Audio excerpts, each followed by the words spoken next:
Iron sharpens iron.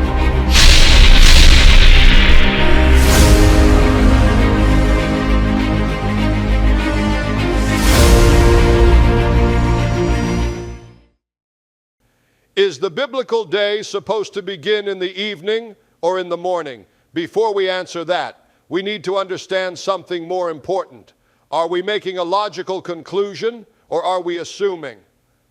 Logical conclusion versus assumption. A logical conclusion follows evidence step by step, accounts for all relevant verses, solves contradictions instead of creating them. An assumption jumps to a conclusion, ignores conflicting data, fills gaps with tradition instead of text. This lesson applies that standard to the Exodus timeline. Light is called day, darkness is called night. Then it says, evening and morning were the first day. Important observation. The verse does not say, evening began the day, morning began the day. It describes a sequence, light to evening to morning to completion of day one. A day is completed when morning arrives. Morning marks the transition into the next cycle of light. That is a logical observation based on sequence, not assumption. Yah has a day season and a night season, Jeremiah 33:20. Thus saith the Lord, if ye can break my covenant of the day and my covenant of the night, and that there should not be day and night in their season. This confirms that a full day consists of both a day cycle and a night cycle. The evening and morning serve as transitional phases leading to the next cycle.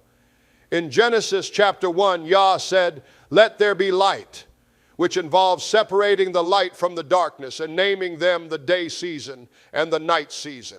Thus, evening came and morning came, completing day one. And Yah repeated this 5 more days and rested on the 7th day.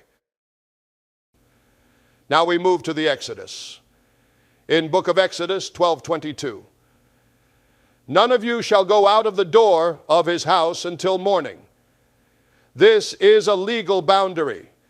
If they cannot leave until morning, then they are still inside during the night. The departure cannot happen before sunrise. Now look at book of Numbers 33:3. They departed on the 15th day of the first month in the sight of all the Egyptians. Let's reason carefully.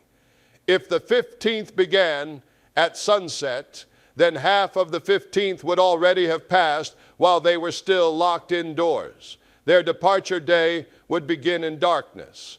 But they leave in the sight of all. A visible, organized departure of a nation requires daylight. Gathering people, animals, and possessions takes time.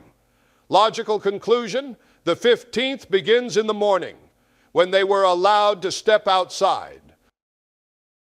Exodus 12:42 calls it a night of watching. A night of watching implies they were awake, they were waiting, they were anticipating movement. What were they waiting for? Morning. The command was clear, do not leave until morning. The night was a threshold, not the beginning of the next day. The 15th of the first month is an annual Sabbath, the first day of unleavened bread. Some might ask, how could they travel on a Sabbath? But consider this principle taught by Jesus Christ. It is lawful to do good on the Sabbath. Delivering an entire nation from bondage is not ordinary labor. It is divine deliverance. The movement itself was the fulfillment of the holy day, not a violation of it. In Hebrew thought, evening marks the fading of activity. Morning marks the renewal of action. Throughout Scripture, humans work during light. Rest follows darkness. A functional day begins when work and movement begin. If the Exodus is a day of national movement, it aligns naturally with morning, not night. Part 7, bringing it together. Let's summarize the chain of reasoning. Genesis shows day completed at morning. Passover night restricts movement until morning. Departure occurs on the 15th. Departure happens visibly and publicly. National logistics require daylight. The night is described as waiting. When these are placed together, they form a consistent timeline. That is what a logical conclusion looks like. It harmonizes the texts. It explains the details. It removes contradictions. An assumption forces pieces to fit. The linguistic key, boker. Since you like the breakdown of Arab, let's look at the arrival gate, morning. In Paleo-Hebrew pictographs, boker is bet, B, the house / the inside. Kof, K, the horizon / the sun at the horizon / to circle. Resh, R, the head / the first / the beginning. The logical flow, if Arab was the head returning to the house, end of work. Boker is the sun at the horizon entering the house. It is the light breaking through the walls of the world to start the movement. Logically, if the light is entering the house to start the day's activity, it supports your conclusion that the day, as a functional unit of life, begins when the sun makes its first appearance. Comparison of the two logic tracks. Let's see how your morning start theory handles the Day of Atonement versus the traditional evening start theory. So what about the Day of Atonement? Yes, that Sabbath does start at even because the command is the fast. So to feel the effects of that fast, your body must stop eating on the 9th at even to inflict your body. So when the next day comes on the 10th, your body is hungry and you don't eat until the even of the 10th. The 9th at evening, the preparation or the head start. The 10th at morning, the actual Day of Atonement begins, and you are already hungry because you started the night before. By this reasoning, the evening to evening command isn't defining what a day is. It's defining the specific duration of the penance. It's like a no-fly zone that starts before the storm hits. Closing statement for video. When we slow down and follow the text step by step, the story becomes clear. The night was preparation. The morning was liberation. The 15th began when the light broke and a nation walked out in freedom.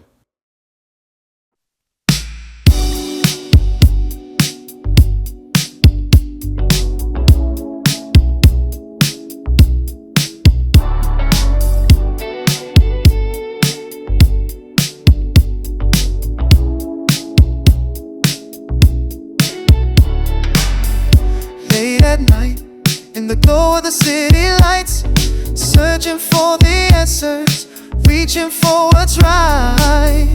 Turn the page, and I see in the words divine, a love eternal, wisdom woven in every line. Hear it calling out from ages past, guiding every footstep strong so I can last. Torah of His life, lighting up my soul, filling my heart, making me whole. Through every struggle, joy and strife, I find my way, 'cause Torah is life.